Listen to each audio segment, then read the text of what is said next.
Listeners, bad news. We were watching the Mexico Grand Prix, but then we got distracted by melons. Welcome back to Motorsport 101.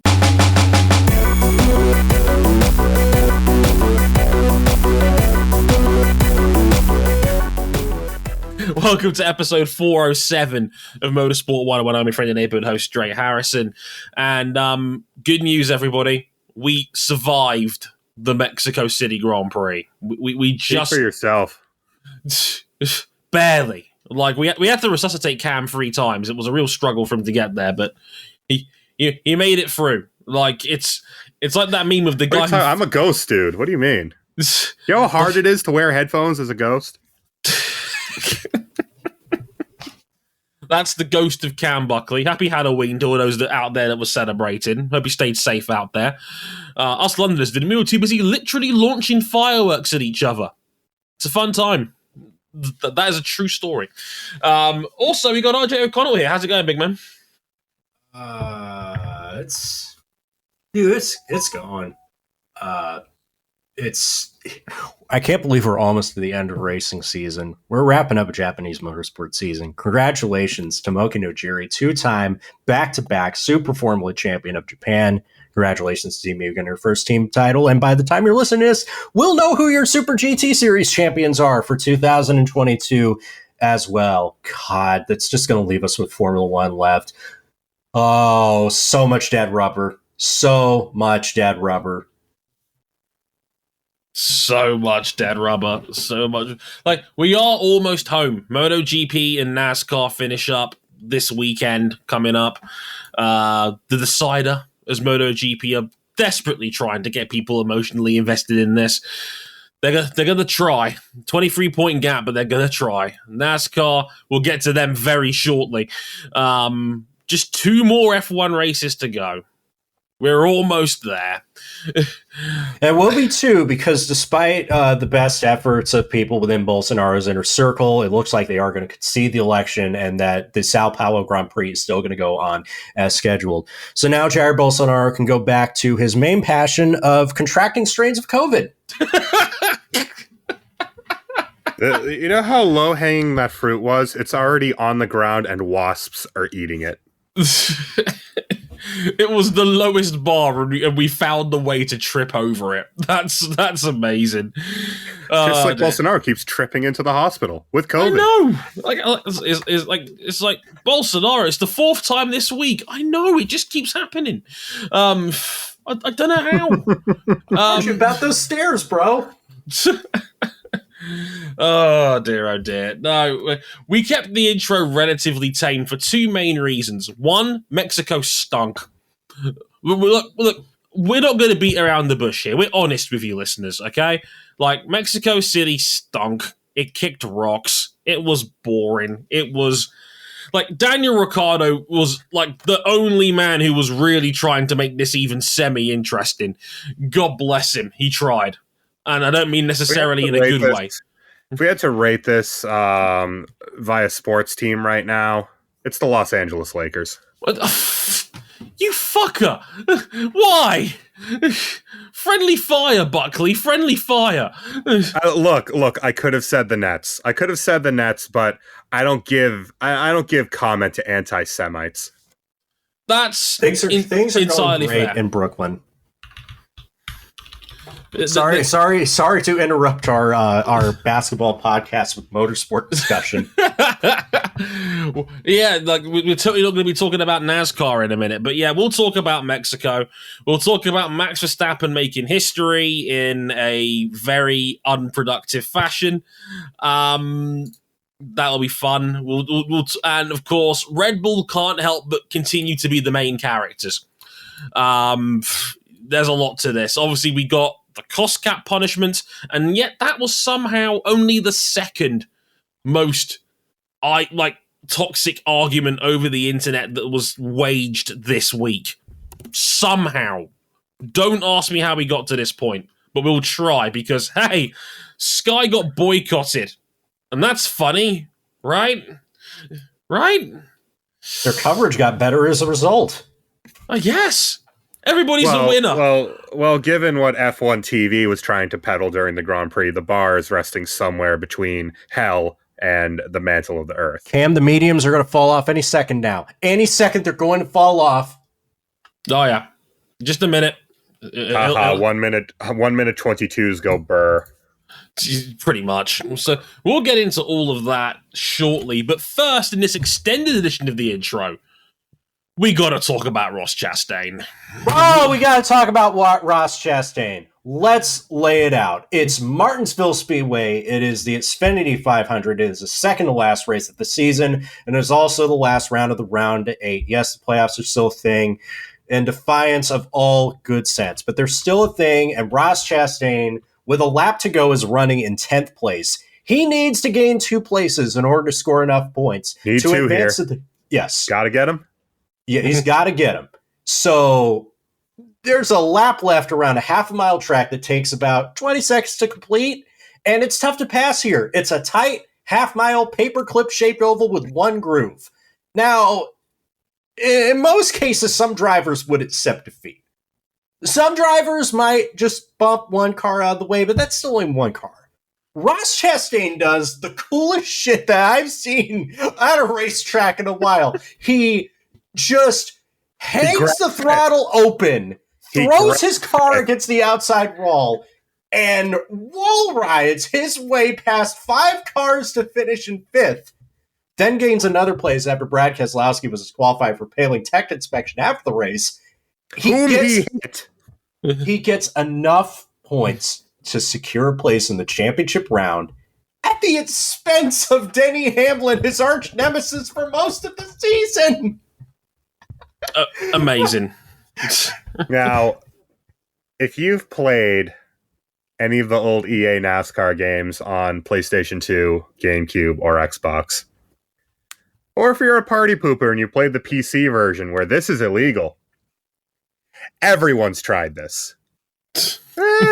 You grab top gear, you mat the throttle, and you just wall ride all the way around the corner. Can I just say, after Ross Chastain literally said, I tried that on NASCAR 2005 on the GameCube, I actually went and got NASCAR 2005 for the GameCube and started playing it some more. I tried that same move. That shit is hard. You scrub off so much speed. You lost because of it. I was there. I did. I was playing as 2004 Rookie of the Year, Casey Kane, trying to close out one of the many wins that eluded him that season. I tried the wall ride move, and it backfired, and I lost by less than a second to Jeff Gordon. But that's neither here nor there. It still hurts less than Dover. Man, my favorite part about this, besides the fact that on the onboard, you hear him grab 5th gear going into the corner. Oh, God, yeah, he knew. NASCAR Cup cars now have 5 gears now, by the way. He grabs top gear, just holds it wide open. It's not that. It's the fact that all the spotters and all the drivers just kind of sat there, wires connecting in their brain, trying to process what had happened. Just in awe. It's like Chase Elliott's spot was like, oh my God, he actually went around the outside. It's just like Joey Logano gets around. Holy cow, it does work. It's like, holy shit, did you see that? Supporter of the show, Sasha, had this on loop in our Discord for about 6 hours. Yeah. Fell asleep. And unironically, I watched it. I watched it for a while. It's something so ridiculous to watch that he has like 50 miles per hour on the field. He broke the track record officially. He broke the track record by a lot. Oh yeah. He if that was his qualifying lap, unironically, he would have put all but 3 drivers into 107%. Yeah. He would have put them out on that rule alone. I'm watching the clip of the reactions in real time. Chase Briscoe says, holy shit, that's incredible. It's the coolest thing I've ever seen in my life.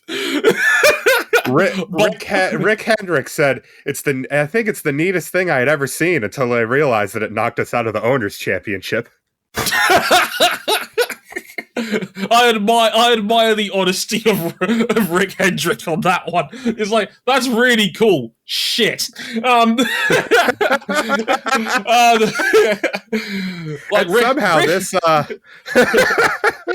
And somehow this incident distracted us from the fact that Ty Gibbs, in being a kinslayer and blasting his teammate out of the playoffs to win, is the Walking Dead.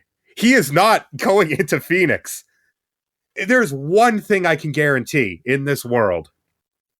Ty Gibbs is not winning that championship. Nope. Someone is going to wall him. Dude, I love the ongoing feud between Ty Gibbs and Noah Gragson supporters to tell each other who is the bigger nepotism baby. Although in this case, it's Ty Gibbs. In this case, the man literally pulled Jesus was persecuted card once, and that's why I feel I'm justified in dumping my teammate to win a race in Martinsville Speedway. But we're not gonna have several days of dialogue about Ty Gibbs having anger issues. Now, are we? No, never. The coolest thing about, like, the one thing I want to say about the Martinsville move is this, because I know Kyle Larson was just like, that's cheap shit. First of all, Kyle, punch some drywall. You tried that move at Darlington, it didn't work. Nobody, I don't think anybody is suggesting that this should be replicated at every NASCAR event, because the spontaneity of it and the unexpectedness of it is what makes it so special. No, but the problem is, RJ, because while Kyle Larson is chicken shit for saying that, he's probably not wrong. And NASCAR has said, well, it's within the rule book. It was racing for the win. We will see more of this. I don't think so. I don't. 100%. It's like, I kind of look at it like, the T-Rex car, right? Great car. Never bring it back. I look at it like Alex Zanardi's pass up the inside of Brian Hurd at the corkscrew. No one would ever condone anything happening like that again going forward. But when it happened, it was completely within the rules. And NASCAR is explicitly not changing the rules. I personally feel... where we happen to be going to Phoenix, whose final corner kind of enables this same kind of thing. Yeah, I was going to say, I'd be shocked if somebody might try it, but the execution is what the difference maker is on this. Like, I'd be shocked if anybody pulls it off as well as Chastain just did. Like, I'd be startled if somebody... You couldn't do it at a place that's like larger than a mile long. Like, right. If you tried the wall ride at Daytona, you've just completely ruined your race for nothing. Yeah, I gotta say before we move on real quick, coolest overtake clip I think I've ever seen in my life. We've decided to rename the Scotty Award the Golden Melon in honor of Ross Chastain's ridiculous maneuver and automatically give him the Scotty Award for Overtake of the Year. It's over. Nothing is touching this. Ever. Nothing. Not Lewis Hamilton at Silverstone. Not Alicia Spargo on a MotoGP bike. Nothing is touching this. Nope. It's over. Wrap it up. We're done here. I'm actually, don't get me wrong, I'm a newer NASCAR fan. I'm genuinely delighted that the series actually had a genuinely awesome viral moment to the point where people in other series... thing. Yeah. When does NASCAR make headlines nowadays? We talked about this. It's either A, when someone almost dies, 2, when there's a fight, 3, when somebody gets racially abused, 4, when somebody does the racial abuse on an iRacing pickup game during the middle of a pandemic. The point is that NASCAR doesn't make headlines nowadays for positive reasons. This is cool. If you're out here poo-pooing this in the moment as like a one-off thing, you should just go ahead and consider signing all of your posts with hashtag Blue Lives Matter because you're a fucking cop. And how could I possibly argue with that? Like, when Kevin Harvick says it's cool, you know that, we've got something special here. Like, NASCAR's grumpy old man was like, he had the balls to do it. Fair play to him. Basically, is what he essentially said. Kevin Harvick is 206 years old. Kevin Harvick is probably the last active driver from NASCAR 2005. He was the cover driver. Like all of that, and like Daniel Ricciardo posted, like Mick Schumacher posted it on Instagram. Fernando Alonso retweeted it on Twitter and said everybody's tried this on the video games. Fernando took a break from pitching at the media for taking him out of context for quotes that he said completely with context. Exactly, the Fernando way. We all got behind this one in a cool way. So well done, Ross Chastain. Well done, NASCAR. That shit was awesome. Should we talk about Mexico now? I think we have to talk about Mexico. We have to. Tell us to find the show first. Yeah, okay. We're like, okay, in case you're not completely bored shitless yet, we're on youtube.com/motorsport101. We're on facebook.com/motorsport101. We're on Twitter at motorsport_101. Our personal handles are at Harrison101HD, at RJ O'Connell, and at CBuckley917. You could also check us out on our Instagram, Motorsport101pod, for more updates there, and our website, motorsport101.com, for all of our content on there, including bonus written content by yours truly, including me not really talking about Mexico. Well, somebody said to me, Dre, I bet you could write a race review about this race in under 400 words. I was like, haha, bet. 129, baby. You count them, because I did. So all of that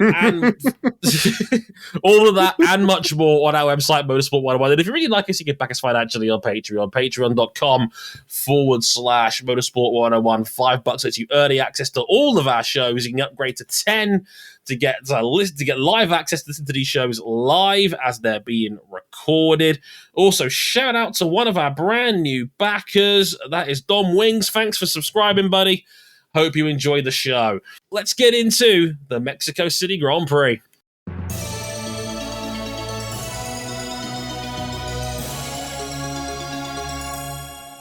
History made, but in the most predictable of fashions. Max Verstappen survived the 800-meter drag race into Turn 1 against the two Mercs, led early on, and then took advantage of better-than-expected tire wear to drop in a utterly ridiculous 46-lap second stint on the medium tires to win by over 15 seconds over Lewis Hamilton, with Sergio Perez completing the podium in third. A race so dominant that Verstappen lapped everyone up to 7th place. Daniel Ricciardo? He's back! Huh? He got his head above water for once this season. With that result, Red Bull officially seals their best ever season. 14 wins for Verstappen, 416 points, both single season records, but 16 wins as a team, their personal best. Did you guys survive this GP without falling asleep? Because I didn't. The honest answer was yes. We were all accompanying one another online. Some notes about this race. Mariachi themed F1 theme. That's awesome. It's pretty cool. I liked it. Shout out to Daniel Ricciardo for trying his best to liven this one up. Although he did not need to just use Yuki Tsunoda like a fucking. I'd like to hand in my Yuki Tsunoda fan card. My comment is too much agony. If Daniel Ricciardo was this confident in his car every weekend for the last 2 years, other than Monza, we would not be lamenting what could very well be the last races of one of the best drivers, at least in my view, that never won a Formula One title that I've seen in my lifetime. Where was this Daniel Ricciardo since the start of 2021? What? Posting internet memes, smiling less, not smiling. Ugh. Dude, he was so miserable after the USGP. I was just like, I don't, at this point, I don't even blame you if you just want to go away from racing entirely and devote your life to just being a full-time Instagram influencer or something. he's going to be an extra on Pat McAfee's show by this time next year. No. Hey, well, ESPN teased the idea of a Manning cast style presentation of Formula One. It could be a good gig for him if he wants it. Sure. He said he doesn't want it. No. That stint by Ricciardo is very important, though, because he was one of the very few people that went from medium to soft. Because this race was split between what we thought was going to be two stoppers and the teams that were always going to do one stop, like Mercedes. And let me tell you, cognitive dissonance is a hell of a drug. Because the Red Bulls started on softs, the Mercs started on mediums, and everyone and their mother, mainly F1 TV, kept on saying, oh, well, Red Bull just doesn't have the pace to pull away from Mercedes to do a two-stop. And track position is way too important with the sewage air in play at the altitude of Mexico City. These cars couldn't sewage air. These cars couldn't pass without, even with ridiculous deltas, it was hard to pass. They just kept saying, "Oh, Red Bull's going to need a second stop." I don't know how they're going to run down the. They just kept going. Yeah, James Hinchcliffe was the only one on F1 TV that was continuously mentioning, "Look, guys, why would they stop? They can dictate the pace. They know that Mercs are only going to stop once, and as long as Verstappen's pace isn't terrible on the soft tyre to start off with, they could just keep going. The longer they can stretch it out, the better." And that's exactly what they did. They got to that. Sola!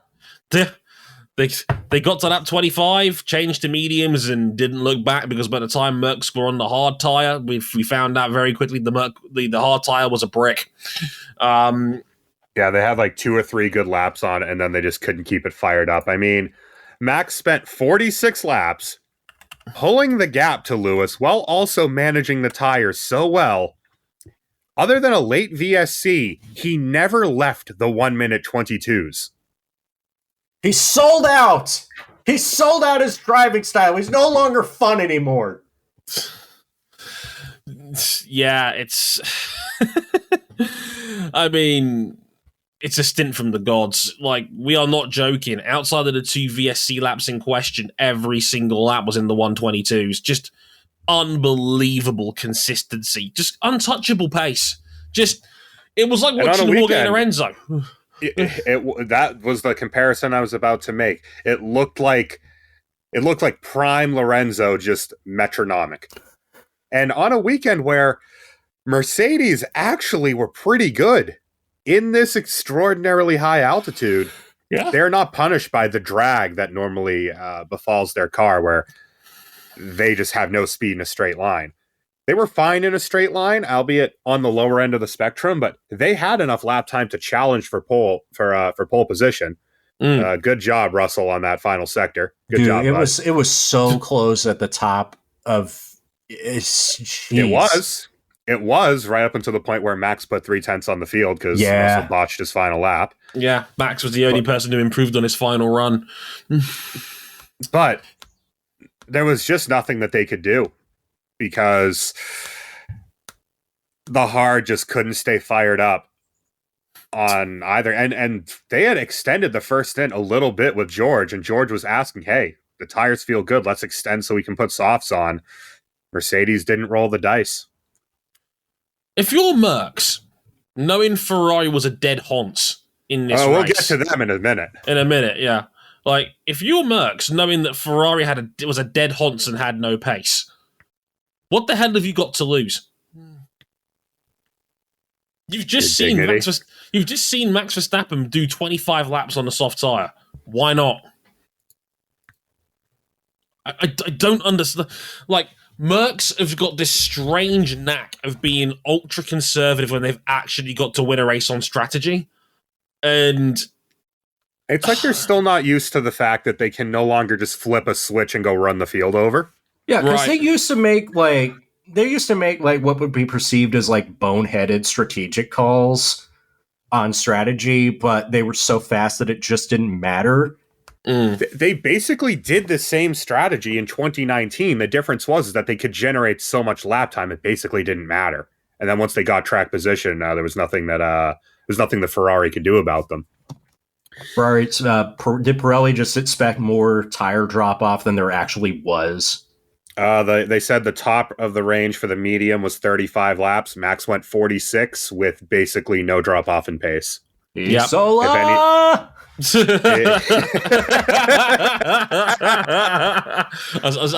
sensing a pattern emerging here. Yeah, I mean, it was to the point where actually the hards, because they were sliding so much, were degrading more than the mediums. This is just what Red Bull is this year, where even if they do not have the outright lap time, their car is such a Swiss Army knife when it comes to extended. They can almost adjust how they're driving to whatever strategy they need because the car is good at all of them. Yeah, it's just, I mentioned it during the when we were watching the camera. I just said it's not only Verstappen who's got incredible pace, but also incredible tire management, but also just the fact that the car is so good and so versatile that it can run whatever strategy it wants and it's viable for all of them. As Cam quite rightly said, Pirelli reckoned this was going to be a dead-on two-stopper with an outside chance of a medium-hard one-stopper maybe being able to... Apparently, it was about 1.5 seconds between them on strategy. They roughly calculated. Turns out the soft medium... Pirelli got it badly wrong on this one. Or just Max was just that good on tires. Either or. Yeah, because I mean, even then, Perez's his mediums were starting to give out near the end, and Max was just clocking and Perez is normally the tire saving king. Yeah, and Perez couldn't stay with Hamilton in the end. No. Ferrari. Hey, Ferrari 5th and 6th for most teams, that would be a pretty solid day. Alpine would love to have 5th and 6th. McLaren would love to have 5th and 6th. But in the context of the season that Ferrari started with, especially, what in the world happened? Well, Ferrari spent this weekend, in hell, basically. They were fighting with one hand tied behind their back because not only were their power units overheating, because they run a relatively small turbo and they spin it very, very fast. Flashback to Austria when Carlos Sainz's car just literally exploded. Oh, that was one of the best photo ops ever of the season. Just grenaded. That was the turbo failing because they were running it faster than it could realistically handle in the high altitude there. While the high altitude here is significantly higher. And it meant that Ferrari's power unit was just not suited to the altitude. They were running it conservatively. They had temperature concerns, and they got the setup wrong, which meant that through the middle sector, mainly through the S's, the Ferrari was a death trap. It felt like every time we would cut to a shot of Charles or Carlos, it was them having to catch an almighty slide. We ain't joking about this altitude, by the way. Our soccer people know that Estadio Azteca is a tough place to play in, and that's just right down the road from Autodromo Hermanos Rodriguez, which, by the way, shout-outs to the promoters for presenting the pole winner with a replica of the Rodriguez's brothers' helmets, Pedro and Ricardo. That was pretty cool. That was cool. Extremely cool. Love the mariachi theme song of F1 for the weekend. That was a very cool touch. That was neat. But yeah, listen, we've managed to stretch out the better part of 10 minutes talking about this race itself, and I'm impressed we even got that much out of it because there really wasn't much to talk about here. It was a shellacking. There was a lot of intrigue. There was a lot of intrigue that ended up being boiled down to Max Verstappen being 2022 Max Verstappen. The pageantry was fun. It drew a great crowd. I just wish they got a better race out of it. Yeah, it's a shame because the fans are amazing. I remember I saw earlier in the race when Perez passed Leclerc and the roar you could hear from the main grandstands. They really do love Checo here. We got another Mad Dad celebration as well, which is always fun. Everything about this Grand Prix was fun except the race itself. God. We got the car lift back. We had Mad Perez Dad. We had, Checo on the podium. We had, a mariachi theme song band. If you ask Pierre Gasly, he loved the fact the grid girls are back. No, Pierre, no, naughty. Stop being horny on main. Go back to posting thirst traps. Yeah, and Yuki Tsunoda and Yuki photo dumps, etc. But Yeah, this was as RJ quite cleverly edited in my script. This was a nothing burrito covered in mild sauce. Hey, don't you insult my level of spice when it comes to ordering Nando's, I'll have you know. Okay? Weak. Understandable. Welcome to the Red Bull podcast for another week. I know you love it when we talk about Red Bull. Because, look, it's not our fault. These guys can't help but be the main characters. So, They have more main character energy right now than the Naruto versus Neji fight. They got more main character energy than Goku still somehow being the main character of Dragon Ball Z, which was meant to make Gohan the main character. But that's besides the point. We finally got a resolution in Red Bull's cost cap breach. Last week, the FIA announced that Red Bull would be fined $7 million and receive a 10% deduction on their wind tunnel and CFD time for 2023. Christian Horner, team principal, reckons this would cost them between a quarter and half a second lap and an audacious practice conference on Friday morning from Mexico City. But in the end, this end of the story is tied down. Was it a fair punishment for Red Bull Racing in the end, Drake? Look, I don't think there's necessarily a right or wrong answer here. This is an unprecedented situation. This is a brand new rule. I said that the reaction to this rule break was always going to be on trial because you were ultimately determining whether this was worth breaking or not. Having read the FIA statement, having read now the confirmed and transparent details as to what went down with Red Bull, I can't believe I'm saying this. I think the sport just about got it right. I think this was on the nose, I think. I agree. For some added context, there was always a plea deal system in place. Red Bull took the plea deal. And the moment you take the plea deal, that means that point deductions were no longer on the table.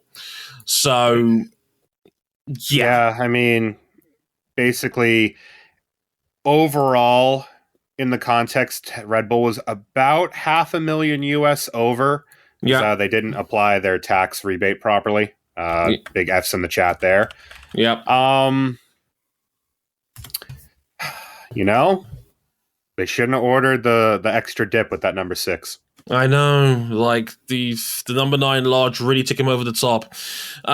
Look, it's like I think a lot of the people displeased with this outcome fall into two groups mainly. The first, and I get tired of bringing this up, but it's people with way too much Lewis Hamilton investment that are upset that the outcome didn't go their way. They read the Ross Brown quote from 2019 saying, if you overspend, you lose your championships, and thinking, see. And then the other group is like people with no investment or anybody who are just super sticklers for the rules. The rules should be enforced and they should be solid and rigid at all times. There should be no wiggle room because we have to follow the rules. I don't really fall in either camp, though. I definitely feel like at least the threshold of minor overspending should be examined. Like, is 5% too much? Is 5% too little? Probably think it's too much. We'll see. It's at least a test. So. I mean, this ended up being like, because remember, 5% of the overall cost cap would be about $7 million. Was that about a little over $7 million? 7.25. This was nowhere near that. It was technically $500,000. And look, I can't sit here with a clear conscience and tell you listeners that I think someone who went 0.37% over the cap on a $145 million budget is worthy of having a championship taken off them. I can't get there. I'm sorry. Like, if you think I'm wrong, fair enough. That's your right. This is an unprecedented situation. You're more than entitled to believe that it could have been a harsher punishment. But let me say to you this: if you want to direct your anger at someone, it probably shouldn't be Red Bull. It should probably be every team in the paddock, given this is what they agreed to when these rules were put in place. They agreed. The patients are running the asylum. Yeah, is what happens. Like here's the thing, man. Like, the teams agreed to not only have a plea deal system in place if somebody went over, but also the mitigating circumstance of fines, which I know people have said, oh, why didn't the $7 million fine come out of the cap? And I'm like, well, because the teams agreed that fines wouldn't count. So It's also the second biggest fine in the history of Formula One. You know the one that was above that? Oh yeah, $100 million that got taken out of McLaren's wallet for corporate espionage and actual crime. Yeah. And those who are saying that, oh, it's only 10% of your wind tunnel time, that is enormous. That's you huge. Want every hour in your wind tunnel that you can get, because keep in mind, it's not 10% of the overall allocation, it's 10% of Red Bull's allocation.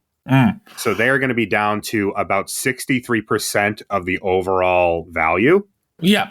Yeah, and that baseline is based off being in 7th in the championship. That's what the 100% cut line is.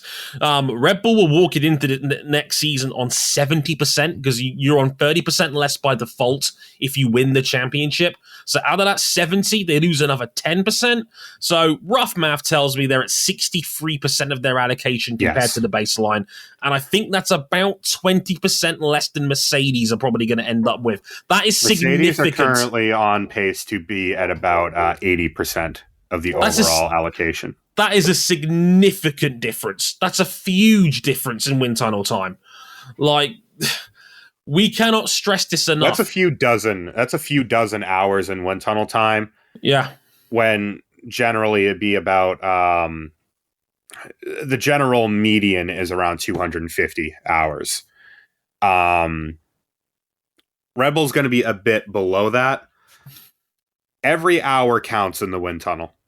Oh, yeah. Especially in this case this year, Red Bull did not have an overwhelmingly dominant car until about mid-season. Right. And so, while I think that it's not going to hit them as hard as it would otherwise, because, frankly, at this point, if you're Red Bull, you've been working on the 2023 car for a while now. Mm-hmm. But in the second half of 2023 and going into 24, it's going to be very interesting to see how it affects them. Yeah, I'm really curious. Anyone thinking that this will lead teams to then abuse the cap deliberately, nonsense. You're on crack. Nonsense. It's complete nonsense. Look at the context of what happened here. Red Bull, and by all accounts, the FIA said this themselves, and I'm inclined to believe them.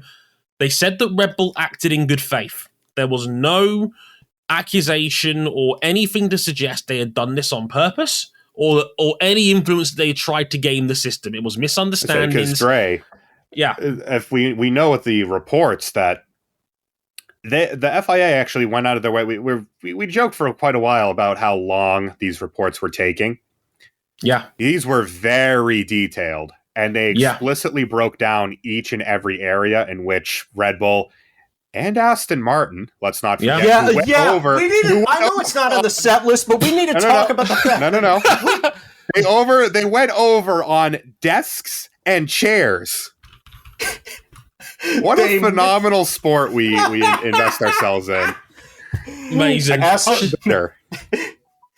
Shout out to King for pointing that one out when he was looking at the reports, because, they mispriced tables and chairs. What a wonderful F1 team Aston Martin are. Brilliant. They're going to win 6 in the Constructors' Championship. They're going to win the ugliest rock fight for the bottom half of the league. But they broke down pretty much everywhere. I think it was 13 areas in which Red Bull had overspent, or the FIA and the Red Bull disagreed on how the money was spent. And dead ass, catering was one of them. The sandwich jokes are real. Yeah, good funk it. It's real, but like the point is, the FIA took a lot of time to break this down because, as anybody will tell you, accounting is difficult. Trust me. And I can't sit here again. Look, I read the reports. I read what the FIA said. They said they acted in good faith. I'm inclined to believe them. If you think accidentally going $500,000 over the cap is worth 10% of your wind tunnel time, you're an idiot. I have no other way of saying this. It is an incredibly silly mistake from Red Bull that's cost them dearly here, right? There's no other way. Don't get me wrong. Red Bull have fucked up here massively to even be $500,000 over, right? They clearly misunderstood the cost cap. Now, don't get me wrong. 3 teams did, because remember, Williams got done for $25,000 earlier this season for a procedural error, as did Aston Martin here. So everyone says, "Oh, well, Red Bull were the only ones who didn't get it." Like, no, 3 teams all screwed up in some capacity, right? Red Bull was the only one who definitely went over, right? And we're talking about an F1 team that was fined $650,000 because they couldn't price chairs correctly. So they went with the Herman Miller chairs instead of the IKEA chairs. So yeah, too many GT Omega racing seats. Those aren't even good for your back. People have done the studies, like the race car chairs. They look cool. They fucking look cool, but they're not good for your. That's good for your back is like a good, like ergonomically designed office chair that costs like $1,600. Of course, but no. Look, I can't sit here and tell you that this was worth the death penalty. And I think, as RJ quite rightly alluded to, I think a lot of people, from the moment this rumor dropped back in Singapore, were hoping that it was the last chance we'd get of what many people thought would be the rightful end to 2021, and that was Verstappen not winning the title and it going to Lewis Hamilton, and that was taken off the table the moment Red Bull took the plea deal. And some people are just a little bit too proud, I think, to admit that that's even a thing, and like everyone says that they're being a stickler for the rules. These are the rules. The teams agreed to them. Like, in shocking news, the politicians that team bosses are may have wanted to create a failsafe just in case the trapdoor got pulled out from underneath them. Who'd have thought it? Like, yeah, the inmates are in the asylum. Any Ferrari supporters from around like 3 or 4 years ago can definitely relate to this. Oh, hell yeah. Guess what, guys? More Red Bull. Yeah. It never ends. It never There's so ends. much caffeine in here. So back on his Saturday Notebook show, was this back at did Kravitz? It's Ted Kravitz. This was in the US. Saturday. This was in the Saturday Notebook that Ted Kravitz, Guy Sports veteran reporter, made reference that said that Lewis Hamilton was robbed of his 2021 title, and in that whole spiel, also implied that Red Bull owed all their success to longtime car designer Adrian Newey. This is not necessarily a new thing. In general, if there is a dominant champion, people will complain that they're just a product of a really good car. Car merchants. It led to Red Bull boycotting Sky Sports F1 for the rest of the weekend with Max Verstappen, speaking of what he called constant digging by Ted Kravitz. Now, Christian Horner has since said that this will be a one-off by the team to send a message. So this indefinite boycott turned out to be just one weekend. Extremely definite.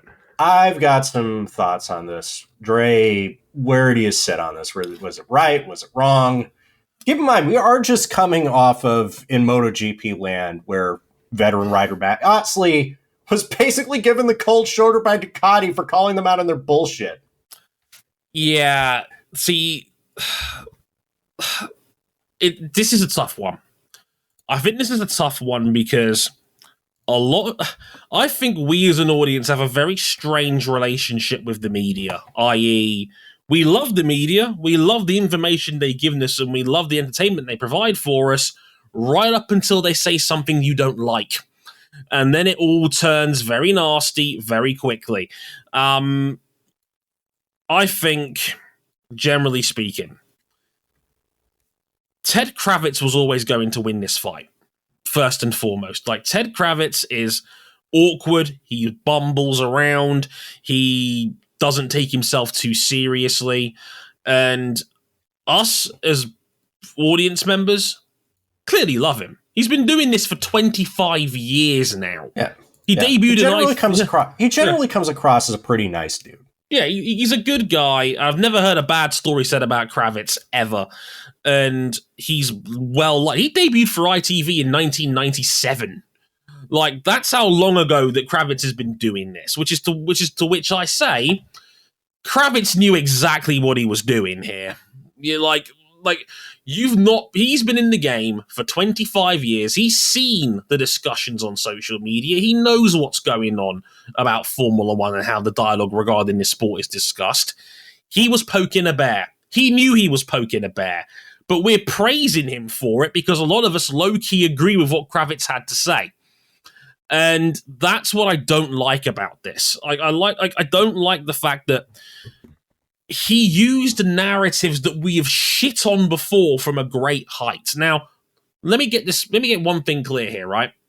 If you're saying that a car designer is the only reason a team has won anything, yes, that is a disrespectful comment.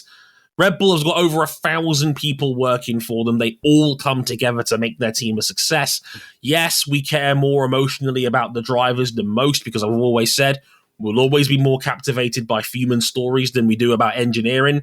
That's just who we are as people. We all most people universally shit on Fernando Alonso for implying that Lewis Hamilton never had to fight for any of his championships because he had the best car. And that happened the same week. Well, yeah, it happened the same week, same weekend. Now, like I said, the point I was getting at here is that Kravitz knows exactly what he's doing. He knows what buttons to push. And of course, the internet, for the majority of it, was going to get behind him. Red Bull, who had already had the ridiculously over-the-top theatrics of Horner trying to talk about how big of a victim complex he has regarding Red Bull's cap hit, they were never going to get the benefit of the doubt regarding how anybody was going to discuss this, ever. Because no, they are the pantomime villains of Formula One at this point, and they have reveled in it for years. Yeah, look, they've had to lean into it. They've not had a choice in the matter because they've been a walking fucking PR disaster for the last 2 years. They've had to sack racist members of staff. They've had their star driver come out with ableist and racist slurs. They had to sack Yuri Vips. Helmut Marko is still on the payroll. Jos Verstappen is still on the payroll. Nelson Piquet's around as part of Max's extended family. There's no getting around it. Red Bull are never going to get looked at in a positive light in the grand scheme of Formula One ever again. They're not getting the benefit of the doubt on a month of Sundays. And James Ellison said it best in his column for Motorsport magazine. Verstappen, the driver who prompted the Mongolian government to request UN intervention for twice using racist language on team radio, for which he refused to publicly apologize, has now decided that's it. Ted Kravitz, the man in the shorts and sandals, he's gone too far. He's not wrong. He's not wrong, for what it's worth. No, he isn't. And look, the thing is, Red Bull's got a point. Like, as I mentioned before, the Newey comments are disrespectful, and Sky have beaten this narrative drum before. That's the most important man in Formula One. Yeah, and not the one with the blonde hair. He said that minutes after Sebastian Vettel had become, just at the time, the second man in history to win 4 consecutive world championships. Like, in the middle of his title celebrations, he said that about Sebastian Vettel. In a narrative arc where everybody was, even in 2013, people genuinely thought Lewis Hamilton and Fernando Alonso at the time were better drivers than him purely because of how good the Red Bull car was. That was the overarching narrative of the end of the V8 era. It's a tale as old as time, my dudes. It's like, as a child of internet forums of as soon as we don't like the guy winning, as soon as we don't like the guy winning or there's any question mark about his ability, he gets devolved into a car merchant. Nobody likes a winner when they win too much. Sebastian Ogier, a merchant of Volkswagen's Polo R. Sebastian Bourdais, Sebastian Ogier, that same car merchant who has since decided to win in every car the WRC has to offer. Sebastian Loeb, merchant of good Citroen cars. Sebastian Bourdais, man, there's a lot of Sebastians. A merchant of a weak champ car field. Jimmy Johnson, a merchant of Chad Knaus, going in the black area in the NASCAR rule book. This argument's been reheated many times. And Sky, well, they don't have an exciting championship fight to sell. They got to stir up intrigue somehow. And they're just in Ted's ears, just like, hey man, did you wind some people up? And look, here's the thing, man. Like, it's not the first time they've done this. Remember, they also played a Christmas advert last year on their own Sky Sports network that replayed Verstappen going into the Silverstone barricade at 51 times the Earth's gravity. Quite rightly, people were pissed off and the commercial was pulled. Sky are not blameless in this. I don't care what you tell me. right? It just feels like on both sides, it feels like a whole lot of, well, your wrongs don't make a right, but mine just might. That's what it feels like. And look, Red Bull, like I said, Red Bull are never going to get the benefit of the doubt, and they don't deserve the benefit of the doubt. Let me make this clear. For the way they've gone about themselves in the last year, you just basically had to admit that you cheated in front of the world's media. You don't get to play the cards you're playing, Christian, and get away with it. There's no getting around that. However, I will also say it's a bit more complicated than that. I would like to say that Sky are not blameless in this. Sky know exactly what they're doing. Unfortunately, Sky are also a privately owned broadcaster that have no obligation to be impartial. They just don't. They don't have to pander to Ofcom. They can be as biased as they like, and trust me, if you watch any British sports broadcast of a global event or an international level event, we are biased as fuck. It's what we Brits do. And the problem with that, at least elsewhere, is the fact that we used to have our own F1 broadcasts. I still miss Steve Matchett and David Hobbs and our boy Varsha. In general, I think the Murdoch family should never get the benefit of the doubt on a lot of things.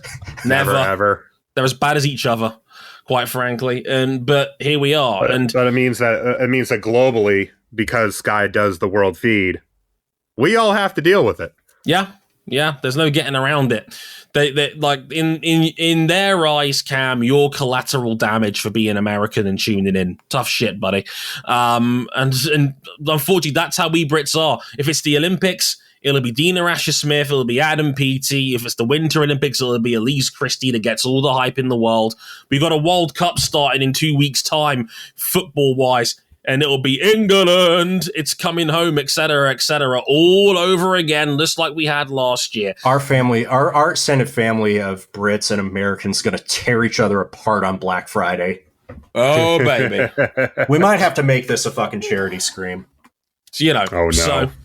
So that'll be fun. But this is annoying on all parts. To the point where, and of course, you know what's going to happen? If Sky get boycotted, of course the rest of the British media had to fucking jump in and lump in their 2 cents. Like Matthew Syed over at The Times, who is not a good writer, and wrote an objectively questionable piece regarding... He wrote a piece effectively saying that, well, your mental health struggles don't matter. Which is just bullshit. Because you're part of Red Bull, which is complete nonsense. That would be nonsense directed at anybody. I'm sorry, the way this sport's been discussed in dialogue, trying to make out that Christian Horner is the reason why Red Bull's name is being tarnished across the sport, it's not as simple as that. Remember Zandvoort? Remember that time that Hannah Schmitz got ran off of Twitter for a screenshot that was taken out of context?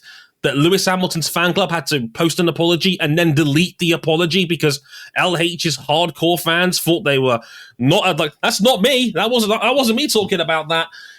We're not saying that any of this is as bad as the racism that Lewis Hamilton has suffered in his career. However, anyone with half a brain cell who's regularly on Twitter will know it is not as simple as saying, oh, well, Red Bull's done this, this, and this. They've brung the sport into disrepute. No, we've all brought the sport into disrepute because all of us like being the main characters when it comes to Formula One discussion. Abu Dhabi 2021 was the final piece of the puzzle towards the footballification of Formula One dialogue. Because it's all football now. It's all L plus ratio. It's all... well, Colt LH posting their L's. It's all, let's not forget the fact that Red Bull's a bit racist, and it goes on and on every time there's a major conflict, which, by the way, in this community happens about once a week. And to a degree that you never see in any other major sports. That's the other thing, too. It's like every time an article discussing anyone on the sharp end of the grid comes out, there is immediately 40 people in the comments spilling their guts about how awful insert name here is. Yeah. It's a game of nastiness. And I've always said sports fandom is built off hate. But with us, it goes one stage further. It's like concentrated hate. It's like we're all just sitting there waiting for the next axe to grind so we can be deliberately dickheadish on purpose because we know there is no consequence towards being that way on the internet. If anything, people have harbored thousands of Twitter followers by being this way. People love this shit. We've become the main characters. None of this is to exonerate Red Bull and what they've done and how they've been. But they are a piece in the puzzle of an overall fucking mess of a situation as to how this sport is discussed. So if we're retweeting pages from the fucking Telegraph, the biggest Tory shit show of a British paper we have in this country, something has gone badly wrong when we're just using it as ammunition to dunk on Max Verstappen, rightly or wrongly. The whole thing has become a fucking cesspit. In general, I would like to get to a point where F1 Twitter is no longer a main character in every Formula One conflict. But, I think that nepotism baby that just bought the platform, he's going to make it all better for $7.99 a month. Fuck off. No, and one more thing before I get out of here. I don't know why we get so uppity about this. Red Bull have got every right not to talk to a media company they don't like. They have not got a divine right to talk to anybody. Whether you disagree or agree with the reasons or not, there is not some holy divine right that a team has to talk to the media. Sky are not the good guys here. You don't have to start twerking for the fucking Murdoch family. Case in point. Yeah, Red Bull, the best thing they can do right now is shut the fuck up and drive. People don't like you. You know what the best thing is they can do? Just keep winning. Yeah. Fucking drown it out by... They are on track to... If they finish out undefeated, they will equal McLaren's consecutive win record at 11 from 1988. Yeah, that McLaren. Look, just shut up and drive, Red Bull. Honestly. You're the best team in the sport and you have the best driver in the world right now. That enough will piss people off. You're not going to be liked. That you've just got to accept that at this point. Yeah. When it was the era of Ferrari International Assistants of the early 2000s, they didn't get this sensitive about it. Ferrari they just took the feedback, laughed at everybody's face, and ran up the score. I would say when Ferrari got screwed by a deliberate rule change in 2005, and they had the opportunity to rub it back in F1's face, we got to see a 6-car race at Indianapolis. Mm-hmm. Because Ferrari decided, no, we are going to drag the sport through the mud, and everyone's going to know who's responsible. I think you touched a nerve there, Cam. Let's talk about something happier. Sao Paulo is going to be happening next weekend, and good news, it's a sprint weekend. We love those. Let's talk about something happier. Sprint weekends. Yay. Places you can find us. Don't forget as well, MotoGP season finale is this weekend. It's the decider at Valencia. Will it be Francesco Bagnaia? Yes. That'll be next weekend. That'll be episode 408 next week. The MotoGP season finale from Valencia. Might throw in a bit of the test talk in there as well, because that's bound to come up a little bit as well. But yeah, next week, MotoGP season review. That should be fun. Next week as well, Brazilian Grand Prix will be the week after that. So yeah, we're coming down the stretch, folks. We're almost home. We're nearly there towards the end of the motorsport year in 2022, but we just got a couple more F1 rounds to go. Now, can we please have Mummy and Daddy stop fighting for a week? Maybe? No? Okay, youtube.com/motorsport101, facebook.com/motorsport101, Twitter at motorsport_101, personal handles at Harrison101HD, at cbuckley917, at RJ O'Connell, patreon.com/motorsport101 if you want to back us financially on there, and website motorsport101.com for all of that information. Read my shit. I wrote about the Mexican Grand Prix. I wrote in a lot more detail about this Red Bull situation, and I honestly think it is about the fairest assessment that exists on the internet. Stop clicking the fucking Telegraph, you Tory pricks. I've been Dre Harrison. They've been Cam Buckley and RJ O'Connell. Until next time, we'll see you at the Decider. Take care.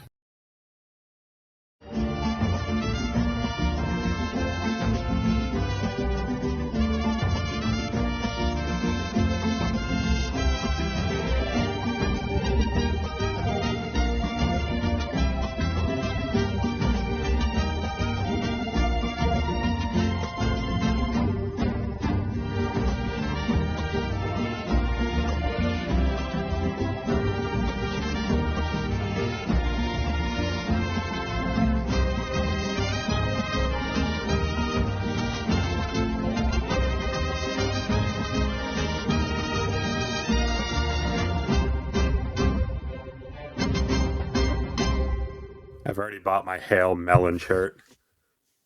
They don't ship to the United Kingdom. You know how pissed off I was when I found out about this. Did y'all see the Chastain pass at Martinsville in the final lap this weekend?